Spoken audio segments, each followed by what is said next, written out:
America అధ్యక్షుడు Trump మొన్ననే చెప్పాడు, యుఎస్ ఎయిడ్ అంటే పేదవాళ్లకో సంక్షేమానికో అభివృద్ధికి సంబంధించి కాదు, కేవలం ఉదార హృదయంతో ఎవరైతే కష్టాల్లో ఉంటారో వాళ్ళకి ఇచ్చేటటువంటి సాయం యుఎస్ ఎయిడ్.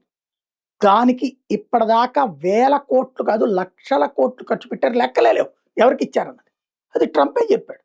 రెండవది, భారతదేశంలో మోడీ ప్రభుత్వం మళ్ళీ ఎన్నిక కాకుండా ఉండడానికి 160 కోట్ల రూపాయలు యుఎస్ఐడి ద్వారా ఖర్చు పెట్టబడిందని ట్రంపే చెప్పాడు. ఈ రెండు సంచలన నిజాలే.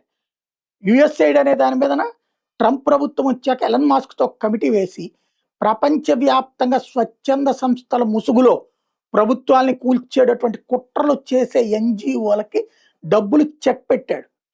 దాన్ని ఇప్పుడు కవర్ చేయడానికి అక్కడ ఉన్నటువంటి రోకన్న ఒక ఘాటైన ఆరోపణ చేశాడు. 4.5 మిలియన్ పిల్లలు ప్రపంచవ్యాప్తంగా చచ్చిపోయారు అమెరికా ఎయిడ్ ఇవ్వకపోవడం వల్ల. ఈ పాపం ఎలన్ మాస్క్దే. ఇప్పుడు ఎలన్ మాస్క్ చాలా క్లియర్గా చెప్పాడు, రోకన్నా మీద నేను పరువు నష్టం దావా వేస్తా, కోర్టులో కేసేస్తా, అబద్ధాలతో కూడిన తప్పుడు ప్రచారాలతో ఇంతవరకు అమెరికన్స్ మోసం చేశారు, ఇప్పుడు కూడా తప్పుడు ప్రచారాలతో ఎకోసిస్టంతో మోసం చేయడాన్ని ఒప్పుకోనని తేల్చి చెప్పాడు.